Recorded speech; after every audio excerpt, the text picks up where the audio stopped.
bread can use all of your talents, from physical dexterity to fine mental precision. Though challenging and time-consuming, creating the ideal product is very rewarding. The popularity of freshly baked, crusty bread has grown enormously in the last few years, and so has the demand for qualified bakers. The phenomenon of people buying and consuming these crusty breads has increased by a double-digit rate of growth within like the last 5 years, because people are looking at crusty breads as an old world style bread, but it's very fresh and it's very simple. In this program, Chef Richard Coppage will demonstrate the basic steps of making lean dough bread. Lean dough contains neither added fats nor other enriching agents. It is created from only a few ingredients, but it is an important building block for many bread products, including pan bread, dinner rolls, even pizza dough. And proving that simplicity is elegance, lean dough is also the heart of the traditional French loaf, the baguette. It has a simple makeup of ingredients. It has its own unique taste and texture. And I think once a person learns to appreciate that simple taste and texture, they just buy the crusty products. The method the chef will demonstrate is a technique used widely for mixing and using dough in one day. It's called the straight dough method, and like lean dough, it is an elemental building block for many types of bread. The chef will follow these 12 principal steps of bread baking to produce a variety of crusty lean dough breads: scaling, mixing, bulk fermentation, folding over, dividing, pre-shaping, bench rest, shaping, final fermentation, scoring, baking, and cooling. We will touch on the principles of baking behind the steps and show you some common pitfalls to avoid. We will discuss the properties of the ingredients and explain the tools and equipment you'll need. The steps are a guideline for producing baked bread. With each step, the baker makes choices. For instance, there are several mixing methods. Your choice could influence the action of the ingredients, the quality of the final product, even the schedule of production in your bake shop. By using the relatively straightforward straight dough mixing method, the bread can be produced in about 6 hours from start to finish. So to begin, the essential ingredients of lean bread dough are flour, water, yeast, and salt. Other doughs may call for sugar, eggs, fat, or other enriching agents. Flour is the backbone of our lean dough. There are dozens of types of flours and grain products, ground to different textures and combinations, or with flavorings added. For our demonstrations, we will work with hard winter wheat flour. It contains more high-quality protein. Soft wheat flour cakes when compressed. It is higher in starch, making it more suitable for cake-type products. For most yeast-raised breads, it is best to use hard winter wheat with good gluten quality. Gluten is a wheat protein substance that's formed when you add water to wheat flour. And as you mix, for example, you are bonding the various gluten components and they tighten. And this chain forms, and as it gets tighter, it develops the elasticity and the ability for the dough to stretch. This tight web traps the gases created as the dough rises. We will use unbleached flour because bleaching alters the taste of the flour and gets rid of the carotene pigment contained within it. Some bakers prefer bleached flour because bleaching matures the flour and gives it a good baking quality. Bromated flours have a chemical additive which adds volume to the bread. There are some serious health concerns about this additive, so we will use unbromated flour. Bakers should be aware of any of their state's regulations concerning the use of bromated flours. Water is the ingredient which hydrates the flour. Use good potable water which is not highly chlorinated. Chemicals can easily alter yeast activity. Yeast leavens the bread, that is, makes it rise. Commercial yeast comes in many forms. The most common are active dry, instant, and fresh yeast. With yeast, it is crucial to follow the manufacturer's instructions. For our demonstration, we will use fresh yeast. Yeast is a living organism. As shown in this sample, it consumes the starch in the flour, and through a series of reactions called fermentation, it produces the gas which leavens the bread. Salt flavors the bread, but it also controls the yeast growth. Without salt, dough rises too fast. Once you are familiar with the properties of the basic ingredients, you will learn how even the slightest variation can affect the finished bread. It is much better to start with the correct amount of each ingredient than to try to fix mistakes. When baking, follow the precise formula that has been developed to work well in the conditions of your bake shop. Bakers conceptualize their formulas in percentages. In fact, the expression of a formula in percentages is referred to as the baker's percentage. With this method, the base ingredient, flour, is always labeled 100%. The other ingredients are expressed as a percentage relative to the total amount of flour, which again is always labeled 100%. In Chef Coppage's formula, you can see that the amount of each of the other ingredients is a percentage relative to the total flour weight. For example, the water will always weigh 65% of what the flour weighs.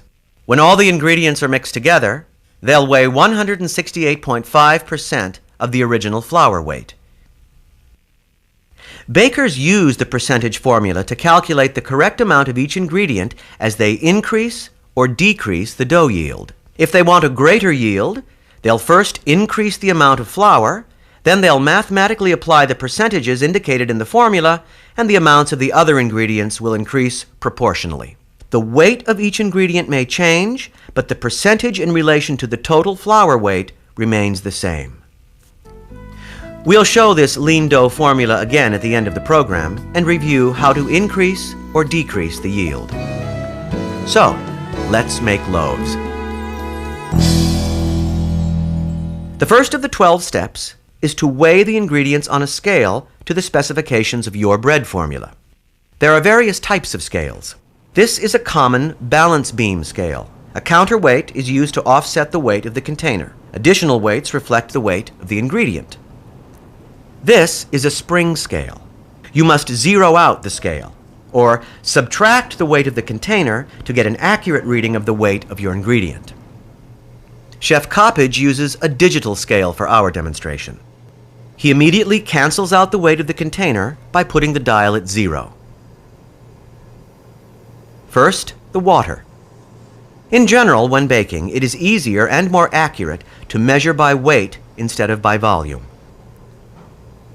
Then, the fresh yeast. And flour, the ingredient that forms most of the dough. Notice the care taken to measure with accuracy. Now salt, a small amount, but still important for flavor and to control the growth of the yeast. Once you have weighed all the ingredients, then you mix them. Bakers have a wide choice of mixers: oblique, spiral, huge industrial machines, or small home mixers. Of course, mixing by hand is the best way to learn how the dough actually develops. In fact, in France, a lot of bakers, as part of their apprenticeship, to master their knowledge, they have to mix a large batch of dough by hand and then fabricate the entire product, all by hand. In our demonstration, we are using the straight dough mixing method. This means that all of the ingredients are mixed together from scratch, without using any previously fermented dough as an ingredient. Although doughs which ferment for a longer time often have the best taste, the straight dough method gives you an excellent bread in a comparatively short work time, start to finish. There are 4 stages of the mixing process: the pickup stage, the cleanup stage, the development stage, and the final stage. Good mixing will produce a smooth dough in which all the ingredients are thoroughly incorporated. Also, at the end of the mixing, the dough should be roughly room temperature. Therefore, at the beginning of the mixing, the water should be at a temperature to help you achieve the desired dough temperature. The final dough temperature is important because a higher dough temperature will increase the rate of fermentation. A lower temperature will do the opposite. The rate of fermentation strongly affects the characteristics and flavor of the bread. In baker's language, the desired dough temperature is determined by taking into account the total temperature factor. The factor incorporates the temperatures of 3 different elements in the bake shop: room temperature, flour temperature, and mixer friction. That is, the warming of the dough produced by mixing. The room temperature and the flour temperature can be measured easily with a thermometer. Harder to measure is the heat created within the dough by the action of mixing. All mixers produce friction which warms the dough, but each mixer produces it to a different degree. Therefore, your calculation cannot be entirely accurate until you learn to gauge the effect of the mixer you use. At the end of this program, we will show you how to figure out the friction factor for your mixer. Of all the variables the baker can influence in order to attain the desired dough temperature, the easiest element to change is the water temperature. Chef Coppage wants a final dough temperature of 75 degrees Fahrenheit. The bake shop is 70 degrees. The flour is 68 degrees. From experience, he knows that his mixer produces a friction factor of 24 degrees Fahrenheit. He calculates that a water temperature of about 63 degrees Fahrenheit will help him to reach the desired dough temperature of about 75 degrees. Now for the fresh yeast. For efficiency, break up the yeast chunks by hand and mix them with the water. The flour is added to the water and yeast. Because salt instantly affects the action of the yeast, it is best to add it last. Ordinarily, mixers do not operate unless the guard is down, but we have adjusted this one for demonstration purposes. In the first stage, called pickup, the mixing begins on low speed. The ingredients need to slowly come together and form a bond. We are using a spiral mixer. Good mixing is not just for combining ingredients, it distributes the ingredients evenly and develops the gluten. It doesn't matter the type of mixer, but you have to learn to look at the way things are coming together during that mixing. The water picks up the flour the water, and the dough begins to collect on the hook. In the cleanup stage, the mixing bowl appears to be getting clean, as if the hook was a magnet picking up dough. This also takes place at low speed. Here you are achieving uniform incorporation of the ingredients. Well, a baker has to learn to adjust to the humidity level that's in the air, because the dough can take on that humidity, be absorbed by the flour, and you end up with a dough that's too sticky. The pickup and cleanup stages last a total of about 3 minutes on low speed. The development and final stages last a total of 3 to 4 minutes on high speed. Gluten is the protein substance which gives the dough structure, elasticity, and tenacity, the ability to hold gases. At this point, the dough should pull away from the bowl more readily. At the development stage, the gluten is strengthening. Toward the end of the mixing process, the dough develops a stretchable quality called extensibility. Look for a lighter color and a smooth, silky texture. You might even hear a popping sound as more air is incorporated. Be extremely careful when mixing. Don't operate your mixer until you've read the instructions. By the final stage, the dough is a uniform mixture with good gluten development and the right amount of extensibility and elasticity. If the initial water temperature was properly calculated, the dough will have reached the desired temperature. This batch is 75 degrees, just as planned. You have to listen, look, touch, feel, stretch the dough out. Properly mixing the ingredients will permit the proper fermentation and development of the dough. An undermixed dough will look like this. The dough is inelastic and dry, and it gives way a lot sooner than it should. The gluten is underdeveloped. Using a spiral mixer can save you a lot of time and monies because it mixes the dough very quickly, but you have to also be on the lookout for mixing too long, which can sometimes be an extra 30 seconds, because it's going to work so quickly it's going to break your gluten structure down. An overmixed dough will look like this. The dough is very sticky and too extensible or stretchy. It breaks down because the gluten is overdeveloped.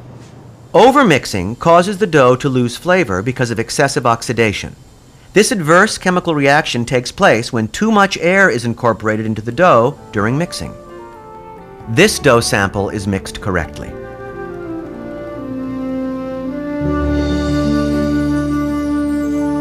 The next step is bulk fermentation. You'll need a tub or bowl and a cover or plastic wrap. The aim of bulk fermentation is to give the dough volume and a porous structure. It also adds flavor. During fermentation, we want the dough to expand. And as it's trying to expand, we don't want any crust formation which can restrict the movement of the dough. So we keep it covered with a plastic cover or, in some cases, a cloth. If it's in a proof box where it's warm and humid, then it does not need to be covered because that's going to give it that extra humidity on the surface. The living yeast starts to digest carbohydrates within the flour and produces carbon dioxide as a result. Enzymes in the flour break the starches into simple sugars. This simple form of carbohydrate becomes the available food source for the yeast. Fermentation also produces alcohol, which evaporates completely in the heat of baking.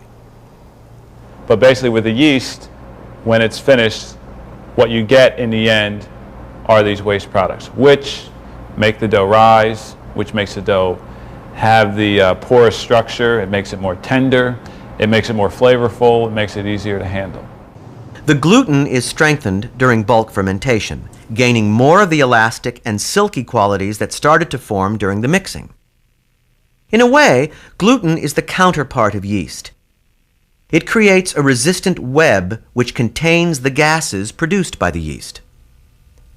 You can see in this time-lapse demonstration of bulk fermentation just how much volume the dough achieves. When you're making bread, your product is alive from approximately 20 minutes after mixing until the time you start to bake that product. So fermentation is very critical. As one baker in the past has told me, a yeast dough waits for no one. And when it's ready, you have to be ready, or else it's going to leave you behind. A young dough means the dough is under-fermented. This dough has fermented too long. It is too old to use. With experience, you will learn how to balance the relationship between gluten and yeast. If you let one go more than the other, for example, with too much fermentation, then you have a bread that has too much of an alcoholic aroma. The formula we are using calls for 2 hours of bulk fermentation. About halfway through bulk fermentation, the dough is folded over. Some bakers refer to it as punching or knocking back, but it requires a gentler touch than either of those imply. The yeast has been doing its job, creating air pockets within the dough which leavens the bread. Folding over boosts the process by redistributing the yeast's source of food, expelling carbon dioxide, equalizing the temperature throughout the dough, and developing the gluten strands. Press down on the dough piece with 2 hands and then fold it in thirds as if you were wrapping a package. With different mixing methods or fermentation methods, the dough's performance may improve with more than one folding over during the bulk fermentation. After folding over, rest the dough for the duration of the bulk fermentation. This batch will rest about 60 minutes. Then it will be ready for the next step, dividing.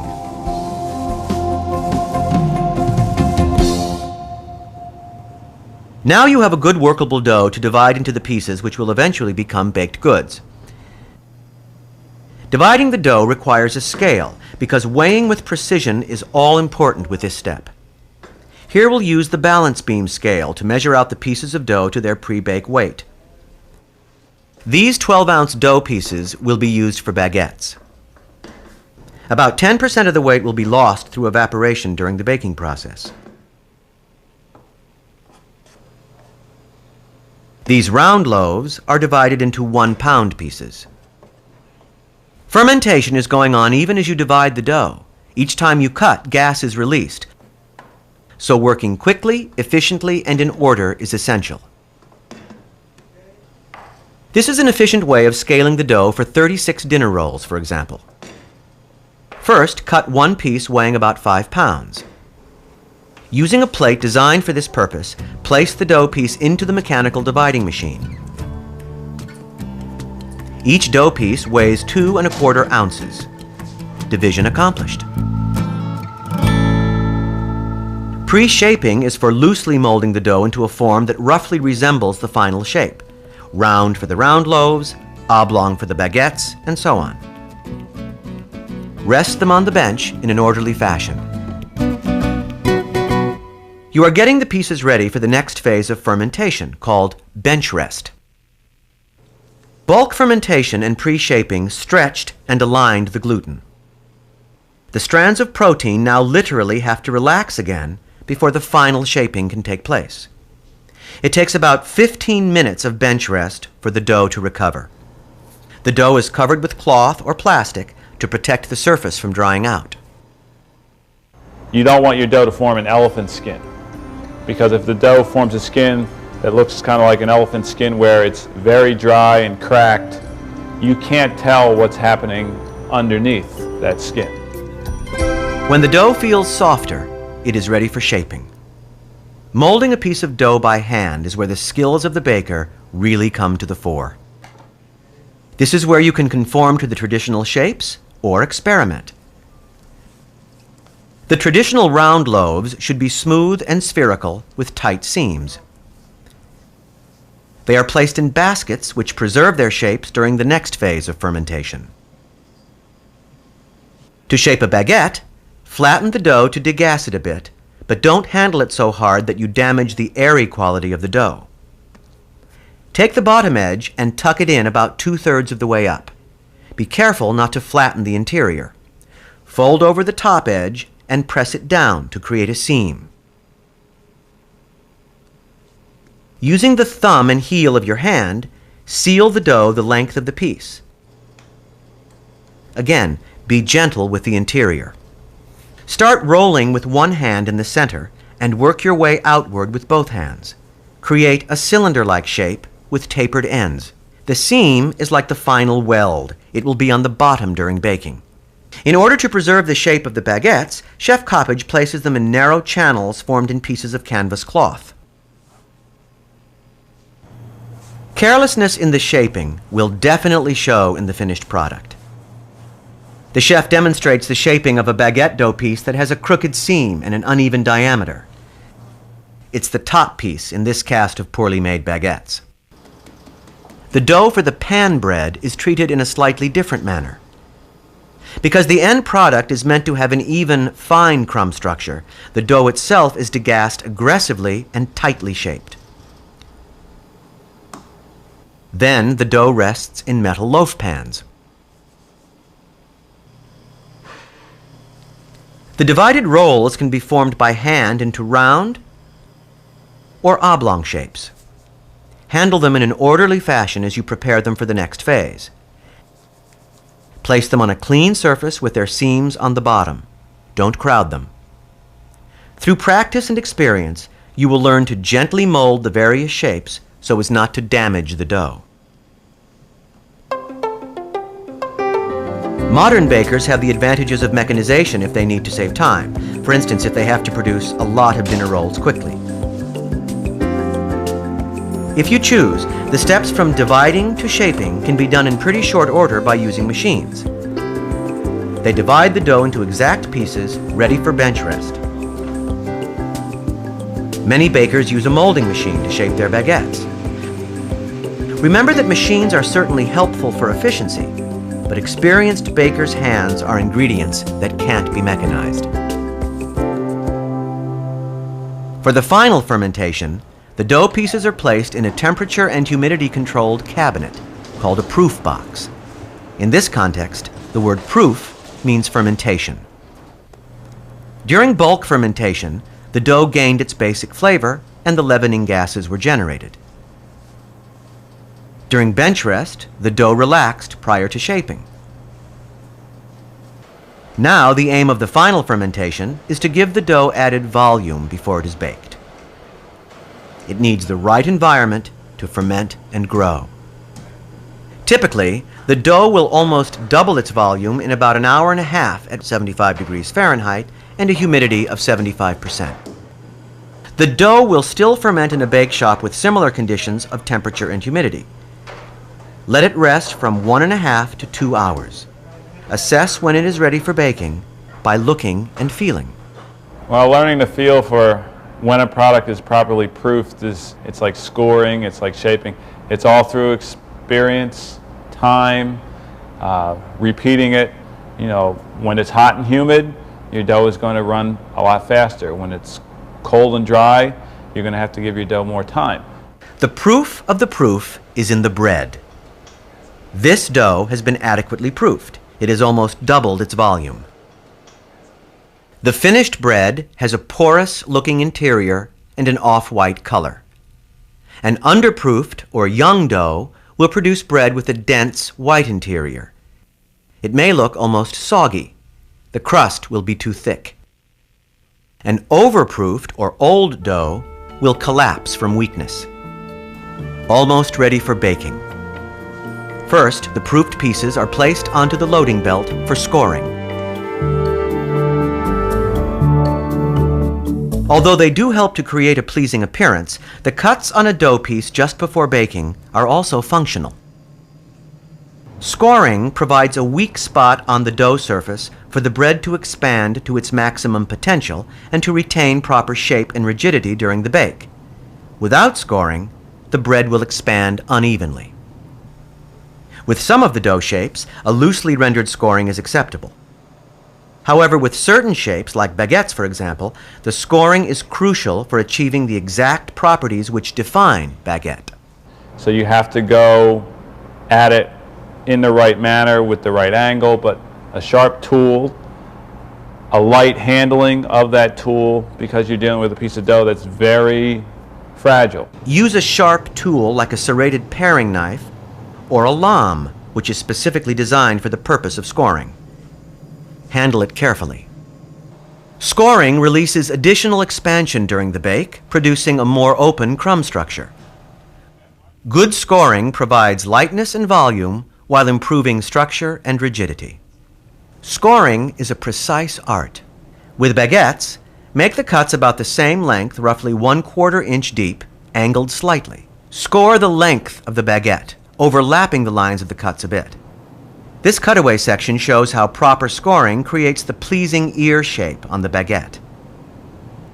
In the finished product, you can see the variations in color where the interior dough has been free to expand and release some moisture, thanks to the scoring. You should be striving for a light structured interior with a well-formed crust. Don't underestimate the importance of scoring to achieve that end. Now to the baking, where you can finally smell the aroma of freshly baked bread. Baking converts the dough into an edible product. This is a hearth or deck oven. Your bake shop may have a rack or convection oven. Ovens and steam are hot. When opening the oven door, be cautious no matter what type of oven you use. This hearth oven is set to 470 degrees Fahrenheit. Inject some steam into the chamber just before and just after the dough pieces enter the oven. The steam helps moisten the dough surface to allow it to expand and to develop into a thin and crunchy crust. In the span of about 22 minutes, heat and steam will transform 12-ounce baguette-shaped dough pieces into finished baguettes. Baking times and temperatures will vary depending upon the density and size of the various shapes. In the minutes the dough is in the oven, several changes take place, some observable, some not. This time-lapse montage shows you roughly what happens during the baking of baguettes, for example. The impact of the oven heat immediately causes the baguette to expand noticeably. That effect is called oven spring. The gases within the dough expand. As the dough temperature goes from about 130 degrees to 176 degrees Fahrenheit, a process called gelatinization takes place. The heated starches absorb moisture from the dough, and the starches swell and firm up, forming the structure of the crumb within the bread. On the exterior, the starches form a shiny, crusty surface. When the surface temperature approaches 300 degrees Fahrenheit, other changes occur to form the reddish-brown color and crispiness of the crust. Through caramelization and what's called the Maillard reaction, sugar and other compounds within the starches undergo a series of complex chemical reactions. The happy result is the rich brown color and intense flavor of the bread. Remember that the heat of the oven evaporates about 10% of the moisture within the dough. About 3 minutes before the end of the bake, vent the oven. This releases some of the humidity so baking continues evenly without burning the crust. This is especially important in humid weather to maintain a crispy crust. Not quite ready to eat. The bread must cool. It is exciting to hear the crackling of the bread as the crust takes its final shape. Check it by tapping the loaf. You should hear a hollow, resonant noise. That means a light, not a heavy, wet interior. You may place the loaves on a cooling rack or in baskets. By placing the loaves in a vertical position, you are letting air circulate around them. Excess moisture will evaporate from the top. The bread will assume its final structure, and then it will be ready to eat. Check the quality of the bread. Once it's properly cooled, then it's able to be evaluated. When we evaluate the bread, we check the following criteria. We check the shape, we check the color, we check the crust, we check the slicing capabilities of the bread. Then we go into the interior and we check the aroma and the crumb and the taste, and then an overall total impression of the product. From the lean dough, we've produced some boules or ball shape, some hard dinner rolls, and some loaf bread. The main difference, other than visual symmetry and shape, is going to be in the interior. The finest one, tightest texture, is going to be the loaf bread, because when I shaped that, I really took as much of the air pockets out as possible. The boule is going to be similar to the baguette, but with a thicker crust. Because of its round shape, it's going to be exposed to more heat, so there's going to be more caramelization and hardening of the crust. And the dinner rolls, or petit pain, small breads, are going to be a very fast fermenting and baking product, but we still have a good difference in color from where it was split. When I look at the loaf bread, the sound is not as hollow, it's more tight. Again, based on the way I shaped it. And it was also baked in a pan. So when I slice the interior, I have a hard crust to go through, but now I have a very fine crumb line. Some large air pockets, but the majority are very small. Okay, when I check the quality aspects of the baguette, I first look at the shape. The baguette basically refers to a wand shape, so I want a long, tapered end. It should not be crooked or excessively bulbous on any part of the baguette. I also then look at the color, and the color should be very golden brown, almost yellow-like. Everywhere should be golden brown except in the surface where it's been scored, which will be a little lighter because of the lack of exposure to heat and moisture during baking. Then I go to the crust. The crust should be a hard crust. The next criteria would be the slice. Looking at the interior, the feel, checking the cell structure. If you look at the bottom, you can see where it has tried to lift off during the baking, or that oven spring or oven kick, and just a different size of the holes. Some are large, some are small. After evaluating the crumb, then I'm going to check for the aroma. I'm going to smell the interior along with the exterior, but I want to pick up for a wheat-like aroma without a yeast or alcohol flavor in that product. When I check for taste, I check for that nutty, wheat-like aroma, but I also check how does it chew. Is the crust hard? Is the interior chewy? As opposed to being soft and gummy or homogeneous. I want that. I want to feel the bread, and I want it to leave a good taste in my mouth. When you look at the total impression of the baguette, it's like walking into a bakery with your hard-earned money. So you look over the counter, and you look at all the baguettes, and then when you take it home and you share it with your friends or your family, they all know that you know what you're looking for in that product, in a quality-oriented baguette. One of the best things about knowing how to bake bread is being able to eat it when it's fresh. Because it doesn't have a long shelf life, if you learn to appreciate the way it tastes when it's fresh, you'll want to have that product on a regular basis. Review the 12 steps of basic bread baking that we have demonstrated.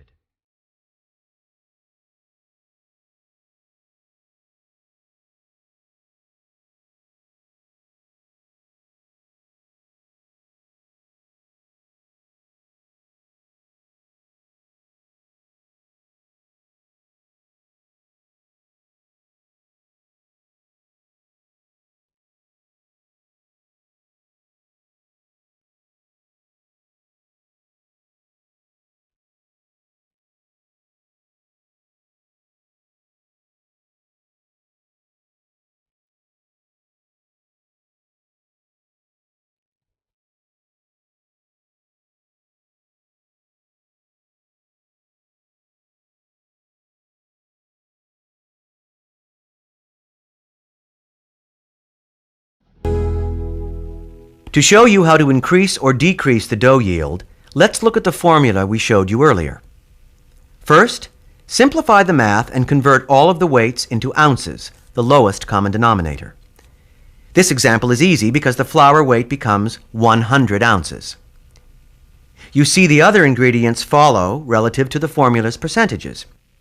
If you want to increase the dough yield, start by increasing the amount of flour. That amount is always 100%.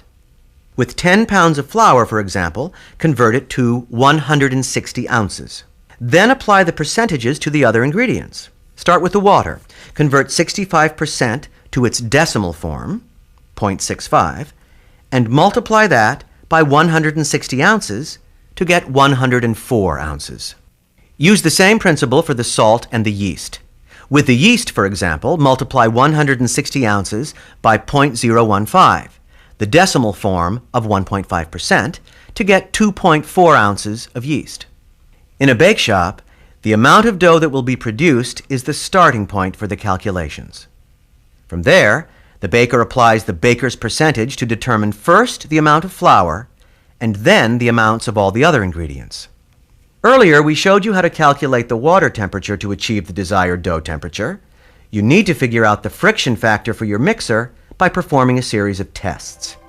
The friction factor will be affected by batch size, mixer type, mixing time, type of dough, and the temperatures of the mixing bowl and the room. To conduct your test, make a trial batch of dough. Put the room, flour, and water temperatures into the equation. Then check the final dough temperature. The remaining variable is the friction factor for that batch. Do this test several times and note down the results. You will then have a good idea of the friction factor to use under those conditions. With practice, you will learn to make the adjustments that suit the conditions of your bake shop. Now, get the best ingredients, get organized, and get started. Enjoy.